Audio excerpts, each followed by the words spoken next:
Saludos. Hoy vamos a empezar a ver una de las clases sustitutas en la que vamos a trabajar los elementos de estado. Yo les estoy explicando en las clases anteriores cómo funcionaban los elementos combinacionales, pero ahora necesitamos saber cómo funcionan los elementos de estado. En otras palabras, los elementos de estado son elementos que almacenan memoria. Cuando ustedes se acostumbran a ver una compuerta lógica y ustedes le ponen un cero aquí, pues ese cero nunca se va a retener.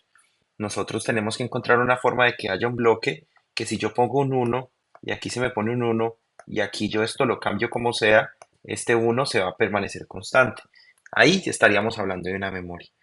Para aprender cómo se hacen esos circuitos, nosotros podemos ver lo fundamental que vienen siendo los circuitos biestables, los latch tipo SR, los latch tipo D, los flip-flop tipo D. Aquí nos faltan un par, pero pues de estos los más conocidos son los flip-flop JK y los flip-flop tipo T. En esta lección vamos a también entender la diferencia entre un latch y un flip-flop. Para comenzar nosotros a hacer este entendimiento tenemos que empezar con lo básico. Lo básico es, yo les había comentado a ustedes que si, por ejemplo, yo tengo una persona y tengo otra persona y estas personas, este le habla bien a esta persona, pues esta persona le va a hablar bien a esta persona. Y como se están hablando bien, pues todo el mundo está bien. Sin embargo, si yo llego en un momento y hay algo que causa un estímulo en que haga que esta persona le hable mal a esta persona, pues esta persona le va a responder tratándolo mal y así comienza a tratarse mal completamente. Hay, por ejemplo, guerras que conocemos que a la gente hasta se le olvida por qué empezaron y ya simplemente atacan porque el otro lo ataca. Entonces se crea lo que llaman un círculo vicioso que va causando que todo el tiempo los estados se queden ahí pegados. Es una analogía un poquito trágica, pero es suficiente para que todos lo comprendan. En este caso lo que queremos es que esto ocurre porque esto ocurre y esto ocurre porque esto ocurre. Vamos a ver de qué estamos hablando. Esto que está aquí se llama un circuito biestable. Significa que es un circuito que tiene dos estados de estabilidad, dos estados estables. Cuando hablamos de dos estados estables, vamos a empezar con algo. Inicialmente, cuando yo tengo un circuito como esto, si lo tengo apagado, no lo he conectado, yo acá, cuando lo encienda, estas compuertas van a arrancar de una manera completamente random, aleatoria. Entonces, por ejemplo, Q puede arrancar en cero porque está apagado, pero cuando lo enciendo hay un ruido extraño y en algún momento ¡pop! Y se quedó, digamos, en uno o ¡pop! Y se quedó en cero. Eso depende literalmente del ruido electromagnético que le llegue al componente, depende de muchos factores. Pero por ahora vamos a asumir que Q va a arrancar en uno y por tanto, como Q arranca en uno, viene para acá, viene para acá, viene para acá, se niega y ahora Q negado, pues por obvias razones se va a volver cero. Entonces fíjense que Q es uno porque Q negado es cero y Q negado es cero porque Q es uno. Entonces es lo mismo, yo te trato bien porque tú me tratas bien o yo te trato mal porque tú me tratas mal. Entonces básicamente es como se van reforzando los dos. Si reorganizamos esto que está aquí solamente por facilidad para lo que ustedes van a ver adelante, tenemos este circuito que está acá. Vean que esto es como coger esto y enrollarlo así. Simplemente es como si fueran hilos, un hilo, por ejemplo, y ustedes lo enrollaran de esta manera. Es este mismo circuito que ustedes están viendo de esta manera. Si nosotros vamos para acá, pues vamos a hacer ese análisis que yo les digo. Fíjense que si esto es cero, esto de aquí se vuelve cero, por tanto esto es uno y esto de aquí se vuelve uno. Pero vean que yo también puedo tener otro estado dentro del arranque que el ruido convergió a otro estado. Entonces fíjense que el mismo circuito puede sostener dos tipos de respuesta. Puede sostener un cero o puede sostener un uno. Y ya no importa el ruido que llegue, este circuito es lo suficientemente robusto o este para sostener la salida en cero o la salida en uno. ¿Cuál es el problema principal? Que nosotros no sabemos a qué estado esta cosa va a converger. Muchas veces formas de crear elementos aleatorios, random, utilizando circuitos, es utilizando este tipo de arquitecturas. Entonces el problema es que nosotros no podemos controlar qué número queremos grabar. Si queremos que se grabe un cero o queremos que se grabe un uno. No tenemos manera, no podemos como arrancar aquí un cable y ponerle aquí un uno y después desconectarlo y esperar que eso funcione. Realmente no funciona así. Como no funciona así, pues vamos a ver otro tipo de arquitectura. Vamos a empezar con este va a ser como la madre de todos los flip-flops, los latches que vamos a ver, y se llama un latch SR. SR quiere decir set y quiere decir reset. Eso significa que nosotros podemos resetear el estado o podemos setear el estado. Yo recuerdo mucho que, por ejemplo, yo tengo en la casa, nosotros tenemos una de estos que son jacuzzis inflables, ustedes varios lo han visto, en donde tenemos dos botoncitos. Nosotros sabemos que por ejemplo, las secadoras tienen también estos dos botoncitos. En esos dos botoncitos, si nosotros presionamos este botón, nosotros eso es como el test. Y si lo presiono, inmediatamente ese botón se queda pegado y aquí la energía ya no existe cuando presionamos este. A menos de que nosotros presionemos el botón de reset. Cuando en estos elementos de alta energía que se usan en el baño, las secadoras de pelo, las planchas, en el caso de que yo conozco es el motor del jacuzzi inflable, pues entonces yo presiono ahora reset, pop, perdone, yo presiono reset y al presionar reset solo por una vez, ahora logro ya tener energía acá que me va a salir. Entonces, lo importante de esto es que tengo un botón que me pone en uno la salida y tengo otro botón que se encarga de devolverla a cero. Por eso se llama set reset, un botón para set y un botón para reset. Pero lo importante de esto es que si yo presiono set y reset al tiempo, no es una región que yo quiera realmente trabajar.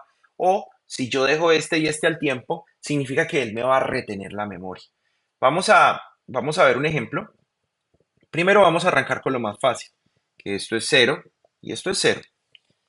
Si R es cero y S es cero, pues nosotros arrancamos con un estado básico. Todo lo que tenga con cero, que estamos acá, si esto es una NOR, en la NOR nosotros lo que queremos es que vale uno, esta NOR, Y igual a uno, ¿sí? A es igual a cero y B es igual a cero. Eso es lo que hace la compuerta NOR. Vamos a arrancarla con eh, con un estado aleatorio. Les voy a demostrar que siempre va a converger a lo mismo. Vamos a asumir que Y arranca en uno. Esto es aleatorio. Simplemente decidimos que fuera así. Y ya les voy a mostrar por qué siempre se va a quedar hacia el mismo lado. Si Y es igual a uno ahí, ahora tenemos un uno acá. Bueno, vamos a quitarle aquí la palabra y, vamos a usar la misma, que q sea igual a uno. Si q es igual a uno, tenemos que acá vuelve uno, perdónenme, acá vuelve uno, y ahora cero con uno, una OR me da uno, pero como estamos hablando de una NOR, aquí la salida me va a dar un cero, y vean que efectivamente este se vuelve Q negado. Muy bien. Y ahora ese cero que está aquí lo vamos a propagar hasta aquí. Y ahora tenemos que cero con cero me da cero, negado me da uno. Y vean que causa el círculo vicioso. Ya ahora este cero es cero porque esto aquí es uno y esto aquí es uno porque esto es cero y esto es cero porque esto es uno. Entonces fíjense que se creó el círculo vicioso. Se creó el círculo vicioso aquí que hace que esto se sostenga. Vamos a imaginar un caso aparte. Vamos a imaginar que Q arranca en cero. Vamos a imaginar el otro caso. Entonces decimos Q igual a cero. Muy bien. Por tanto, tenemos un cero aquí. Vamos a borrar esto que está acá. Y ahora el cero que está aquí lo ponemos en uno. Y el uno que está aquí lo ponemos aquí en uno. Y ahora vemos que este uno con este cero pues me dan uno. Y al negarlo me da cero. Y vean que el elemento me da completamente estable. Eh, Completamente estable. ¿Qué es lo que ocurre aquí con este estado? Fíjense que en este estado cuando es cero cero, no importa cómo ustedes lo arranquen, él va a ser estable. Significa que el estado cero cero va a sostener cualquiera que sea el valor, es igual a cero y R igual a cero, Q es igual al Q anterior. Quiero decir así que sin importar el valor de la Q, se va a sostener a través del tiempo. Eso es lo que quiero mencionar acá. Entonces, ya ahora que lo vemos de esta manera, vamos a seleccionar ahora sí un estado. Vamos a forzar un estado acá. Vamos a volverlo 1 la salida. Ahora yo digo que Z es igual a 1. Vamos a cambiar la entrada. Si yo digo que Z es igual a 1, si yo digo que Z es igual a 1, ahora tenemos que y vamos a definir un valor aleatorio aquí. Vamos a decir que Q es igual a 1. Si yo elijo ese valor aleatorio que Q es igual a 1, ahora yo voy a tener un 1 aquí. Y por tanto, 1 con OR con 1 da 1, negado me va a dar 0. Y el 0 lo pongo aquí. Y 0 con 0 me da 1. Vean que se sostiene el 1. Significa que cuando R es igual a 0 y S es igual a 1, Q es igual a 1. Pero entonces ustedes me dirán, ah, sí, pues es que usted arrancó este estado igual a 0. Vamos a verlo. Si yo cojo acá, perdónenme, si yo cojo acá este Q y ahora lo arranco en 0, vean lo que va a pasar. Este Q igual a 0 aquí se vuelve un 0 aquí. 0 con 1 me da 1, negado me da 0. ¿Sí? Esto está más básicamente una NOR. 0 con 1, OR me da 1, negado me da 0. Ahora que tengo ese 0 de aquí, lo pongo el 0 acá y ahora tengo que 0 con 0, la OR me da 0, negado me da 1. Y ahora ese 1 se me va a transportar hasta aquí y ahora ya todo tiene sentido. Ya el ciclo se cerró. Entonces vean que no importa yo cómo arranque, cómo el ruido aleatorio arranque esta entrada de aquí, siempre va a converger a que Q valga 1. Y finalmente vamos a ir al siguiente caso, que viene siendo R igual a 0, perdónenme, el caso cruzado, en el cual vamos a poner R igual a 1 y S igual a 0. En este caso vamos a asumir que hay un ruido aleatorio aquí que me va a generar que me va a poner el Q igual a 1. De hecho, es mejor que lo empecemos en 1 porque como les dije yo, el set y reset lo que hace realmente es bajar el valor. Baja el valor que tenga la Q y lo convierte en 0. Por tanto, ese 1 que está aquí lo pongo acá. 1 con 0, 1, negado me va a dar 0. El 0 lo pongo acá. 1 con 0 me da 1, negado me va a dar 0. Y ahora ese 0 que está aquí lo cambio por un 0 y 0 con 0, 0 me va a dar 1 acá. Y ahora ese 1 que está aquí lo pongo acá. Y ahora 1 con 1 me da 0, negado, 1 con 1 me da 1, negado me da 0. Y ahora ya se me formó ya el famoso círculo vicioso que hace que los números se sostengan. Todas estas memorias temporales, vean que necesitan como que todo el tiempo esté corriendo aquí, que los electrones todo el tiempo estén fluyendo de un lado a otro para que se pueda sostener. Una vez yo dejo de alimentar el circuito, esa memoria se va a borrar. Entonces, ya podemos entender un poquito más aquí. Si tenemos estos cuatro posibles casos, como los que están viendo ustedes, este es el caso en el que yo les digo, si S es igual a 1 y R es igual a 0, por tanto, Q es igual a 1 y Q negado igual a 0. Si S es igual a 0 y reset es igual a 1, Q es igual a 0 y Q negado igual a 1. Obviamente, pues el Q negado casi no lo menciona uno porque es el negado. El caso es que si quieren poner un 0, tienen que poner reset igual a 1 y es igual a 0. Si quieren un 1, tienen que poner reset igual a 1 y es igual a 0. En los casos en los que son iguales, cuando, cuando S es igual a 0 y R es igual a 0, yo ya les demostré a ustedes que Q previo se vuelve el Q actual. O sea que en este caso que está aquí, se sostiene el valor. No importa el valor inicial, se va a sostener. Y finalmente, si yo digo S igual a 1 y R igual a 1, básicamente lo que pongo es que esto se vuelve 0 y esto se vuelve 0. Eso es básicamente como una entrada no válida. Y este caso casi nunca se usa en flip-flop, en latches tipo SR. Además de esto, pues es un estado inválido. Ya podemos ver entonces que ya creamos una memoria. Ya podemos, primero, si queremos grabar un valor en esta memoria de un bit, si queremos grabar un uno, pues yo pongo sed en uno, dejo reset en igual a cero y el siguiente dato voy a tener un uno acá. O si quiero volverlo cero, pues pongo reset en uno y sed igual a cero y ahora pongo un cero acá. Y dejo los valores en cero. Y no importa lo que pase, siempre este valor se va a quedar aquí pegado. Va a quedarse con ese número. En los latches, pues entonces ya normalmente un latch lo simbolizaríamos de esta manera. Normalmente nosotros tratamos de que el estado S y R igual a uno, ese estado no exista. Uno puede añadir combinaciones pues para que nieguen ese estado. Eso no es complicado y ustedes ya lo saben. Eh, Además de esto, nosotros pudiéramos añadirle al latch como una especie de reloj. Vamos a ver lo que es como más que un reloj, viene siendo como un enable, como un habilitador, de tal manera que además de yo necesitar la entrada que yo quiero, necesito que algo externo me habilite la entrada.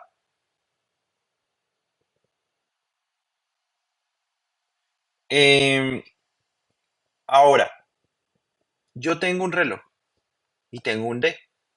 Esto viene siendo un flip-flop tipo D. El flip-flop tipo D, para mí, para mi impresión, es el flip-flop más fácil de implementar. El flip-flop tipo D lo único que hace es que es muy parecido al tipo SR, pero solo tiene una entradita. Si yo tengo D igual a uno y me llega un flanco alto de reloj, pues propago un uno. Si tengo un cero y me llega un flanco alto de reloj, pues me queda un cero. Es un latch tipo D. Simplemente controla lo que va a haber en la salida. Cuando el reloj sea igual a uno, D pasa a través y llega a Q. Y cuando el reloj es igual a cero, pues sostiene. Entonces, básicamente el reloj no es tanto un reloj, sino que es un enable. Y lo que permite es como es un botón que hace que de aquí pase acá. Y eso es todo. Con esta manera, con el flip-flop tipo D, lo importante es que ya no tenemos ahora que el caso que ocurre con S igual a uno y R igual a uno, que es un caso inválido, sino que siempre vamos a tener casos válidos. Para implementar un tipo de D, lo único que hace es que se añade una lógica adicional, que es esta que ustedes ven aquí, para que me garantice que siempre R y S sean elementos contrarios. Por eso es que aquí se hace el negado y aquí se pone el valor normal. Entonces, cuando tengo un flanco de reloj positivo, me habilita, un flanco de reloj positivo me habilita, ¿ve? ¿Por qué me está mostrando esto así? Tell. Cuando tengo un flanco de reloj, me habilita esta ruta de aquí y esta ruta de aquí. Y cuando no tengo un flanco de reloj, simplemente nada de esto se lo está colocando cuidado. O sea que esto es igual a cero y esto es igual a cero. Vean que un tipo D viene derivado del tipo RS.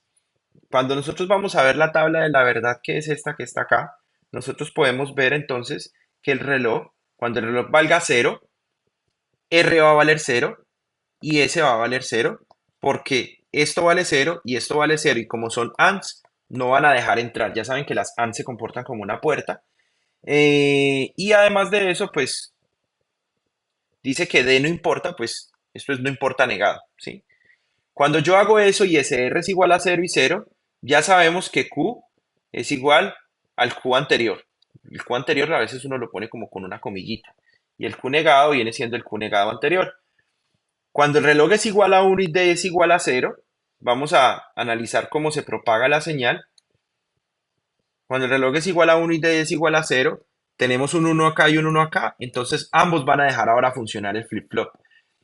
Y cuando D es igual a cero, este de aquí es igual a uno, significa que R es igual a uno y S es igual a cero. Entonces R es igual a uno y S es igual a cero, porque esto vale cero, negado vale uno, esta puerta se abrió y ahora esto vale uno y este cero pues viene siendo cero. Cuando D vale cero, por tanto, Q se vuelve cero y Q negado se vuelve uno, que es en modo reset. Y aquí entonces, en este caso, D negado vale uno. Para el siguiente caso, pues no vamos a entrar mucho en detalles. D negado vale cero y ahora S vale uno y R vale cero. Y por tanto esto vale uno y esto vale cero. Está viene siendo la tabla de la verdad para el latch tipo D. Vamos a continuar. Vemos acá la tabla, pues aquí le pusieron el previo. Vamos a continuar. Y ahora nosotros vamos a definir un flip-flop tipo D. El flip-flop tipo D, a diferencia del latch, y eso es una pregunta bien importante y esto se graba mucho en los exámenes y en todo, el flip-flop tipo D, a diferencia del latch, se activa con un flanco de reloj. Significa que si yo tengo esto, aquí se va a activar el flip-flop. A diferencia de el latch, que el latch siempre va a estar activo aquí. ¿Qué significa? La diferencia con el latch y el flip-flop viene siendo fundamentada en que si la entrada a mí aquí tiene ruido, aquí no se propaga. Pero si aquí tiene ruido, la salida va a tener ruido. Si tiene aquí ruido, simplemente se vuelve cero, pero si tiene aquí ruido, todo ese ruido se propaga. A diferencia del flip-flop, esto es ruido, pero no se va a propagar nada, a pesar de que el ruido es así, como el flanco está abajo, la salida se va a ver así. En este caso acá, en estos que están aquí, la salida se vería sin ruido, y aquí se vería sin ruido. Acá, lo que sea que coja el ruido, digamos que lo cogió, pero ya como no hay más flanco de reloj, esta salida se va a sostener. Como se bajó el reloj, pues esta cosa de aquí no importa porque lo que importa es el flanco positivo. Y ahora que llegó esto, el ruido puede causar, por ejemplo, que esto baje y se va a sostener. Noten entonces que aquí el ruido es la clave para diferenciar entre un flip-flop y un latch. El latch, entonces, el flip-flop entonces ocurre cuando hablamos de un flanco positivo de reloj en el CLK, cuando pasa de 0 a 1. Esto se llama un edge trigger y lo podemos diferenciar porque aquí tenemos el triangulito que ustedes están viendo. Luego, vamos a ver cómo se implementa. Para implementar un flip-flop, yo simplemente utilizo dos latches. Sencillo. Vamos a ver si aquí está la definición. ¿Dónde está la definición? Por tanto, vamos a ver una cosa, vamos a ver dos casos. Si el reloj es igual a 0, vamos a ponerlo así, vamos a ponerlo de esta manera. Si el reloj es igual a 0, que viene siendo este caso, el reloj es igual a 0, vean que aquí tengo un 0, acá tengo un 1 y acá tengo un 0. Significa que lo que esté aquí en D, en este caso de acá, este de acá voy a colocarlo, dice que aquí que es transparente. Transparente significa que prácticamente es un cablecito directo. Lo que está aquí pasa aquí derecho. Y aquí voy a tener D. Ahora, como este vale 0, como este vale 0, ya vimos por la definición del latch que cuando vale 0 no deja propagar. Por tanto, vamos a colocar este simbolito y no dejó pasar. No dejó pasar la señal. La señal llegó hasta acá y no llegó. Entonces, por tanto, cuando no hay flanco de reloj, vamos a ver que Q es igual al Q previo, con la comillita. Cuando el reloj es igual a 1, vamos a borrar esto. Cuando el reloj es igual a 1, que viene siendo, en este caso, cuando el reloj es igual a 1, vamos a poner el 1 acá. Esto vale 0 y esto aquí vale 1. Vean que esto llega aquí y esto no deja propagar. Y pues si aquí ya no propaga nada, pues a esto no le llega nada y por tanto esta cosa va a retener el valor. ¿Sí? Entonces N1 pasa a través de Q. Nosotros lo que vemos entonces de esa manera, como este flanco es igual a 0, además vamos a ver que aquí en N1 es igual al D previo. Ojo, porque en algún momento este flanco de aquí estuvo, esto aquí estuvo en 1. Cuando llegó a 0 en esta parte, acuérdense que el latch retiene el valor y el N1 se vuelve el D previo. Y ahora el D previo se vuelve en Q. Q se vuelve el D previo. Por tanto, cuando estamos en flanco igual a 1, pues se sigue sosteniendo la salida. O sea que no pasa nada. En cambio, cuando nosotros vamos a hacer el cambio como tal, vamos a verlo, vamos a analizarlo ahora haciendo como cambios temporales. Nosotros digamos que ahora estamos empezando en 0 y ahora entonces tenemos, vamos a asumir que esto es, vamos a llamar esto de normal. Cuando esto es cero, acá tenemos un uno. Este pasó la puerta, digamos que es un muñequito. Bajaron el puente y ahora el muñequito pasó y el muñequito ya ahora está aquí, cuando estoy en cero. Ahora, si quiero que este muñequito me pase de aquí a acá, tan pronto yo abro la puerta, abro el puente, o sea, yo cambio aquí a uno. Vean que este muñequito ya pasó el puente. Y ahora el puente se abrió, ya no hay camino conductivo, pero el muñequito ya logró pasar. Y en este momento ya este puente se bajó, se bajó, y ahora el muñequito ya puede pasar. Solamente va a pasar en el momento en el que haya un flanco. Cuando haya un flanco significa que hay un cambio de cero a uno que me va a permitir que el muñequito pase de aquí a acá y después pase de aquí a acá. Por eso funciona así, con flancos. Por eso hay que añadir esa lógica inicial. Si nosotros vamos a analizar a través del tiempo, nosotros vamos a ver el latch contra el flip-flop. Tenemos acá los flancos de reloj. Vean los flancos positivos y negativos. Vamos a asumir que el reloj, pues que el flip-flop trabaja con flanco positivo. Entonces, vamos a ver la señal. Vamos a asumir que D tiene este comportamiento. D cambia de esa manera. No sabemos qué. Pues, se está cambiando así, en qué momento, pero vean que no está ocurriendo síncrono. Si hablamos del latch, vamos a colocar acá unas líneas divisorias, unas líneas de flancos positivos. Acá. Si yo hablo del latch, el latch siempre va a cambiar cuando el reloj valga uno, dependiendo de la entrada. Por tanto, el latch aquí viene, viene acá negativo, digo, perdón, en cero. Cuando esto se volvió positivo, ahora el latch está escuchando y propaga D. Por tanto, el latch viene aquí, se sube, va a seguir. El reloj bajó, pero no quiere decir que D vaya a bajar. Recuerden que cuando el reloj baja, D retiene el valor. Retiene el valor, retiene el valor.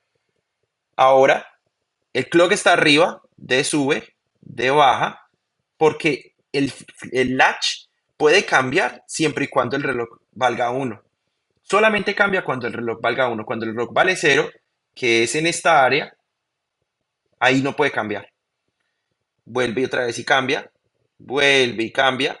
Pero entonces aquí en esta parte bajó a cero, pero él retiene el valor y retiene el valor. Y en esta área de aquí, que corresponde a esta área de aquí, el latch no genera ningún cambio. Mientras tanto, si nosotros vemos el flip-flop, solamente va a funcionar cuando haya flanco de reloj. Entonces, llegamos aquí al flanco de reloj y nos vamos a preguntar cuánto vale D en ese instante de tiempo, en esa foto. Como vale cero, ya yo puedo decir, se quedó cero hasta el siguiente flanco de reloj.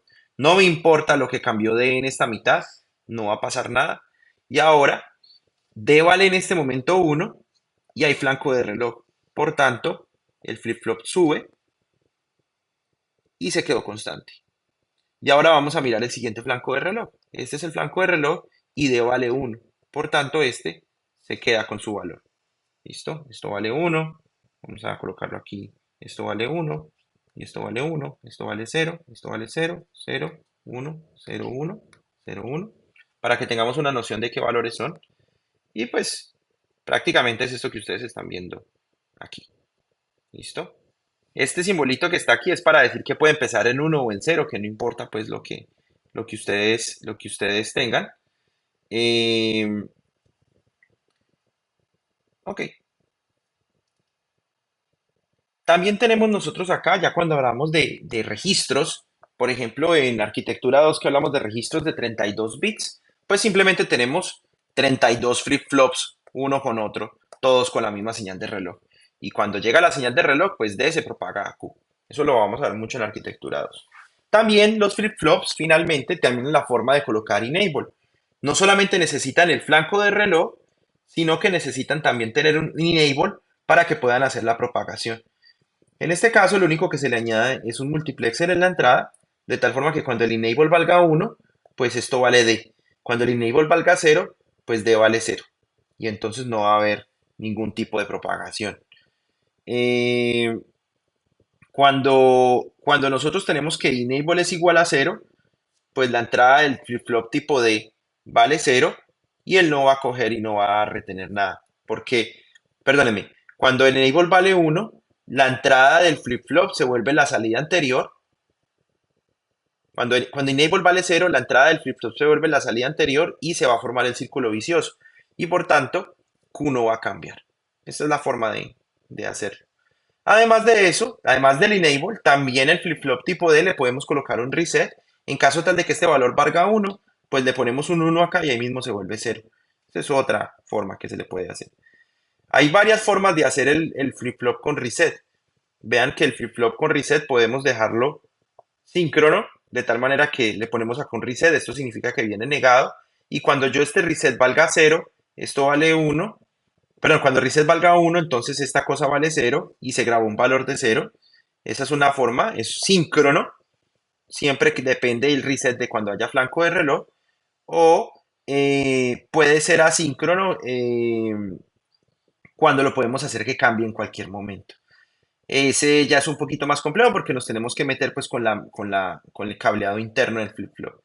Los flip-flops Z-Ball, pues así como el reset, pues también permite que yo le pueda poner el valor, forzarlo a uno. Ya con esto podemos dejar esta unidad que trata exclusivamente sobre los elementos eléctricos que se encargan de almacenar energía. La siguiente lección va a tratar sobre ya la lógica secuencial, los circuitos secuenciales.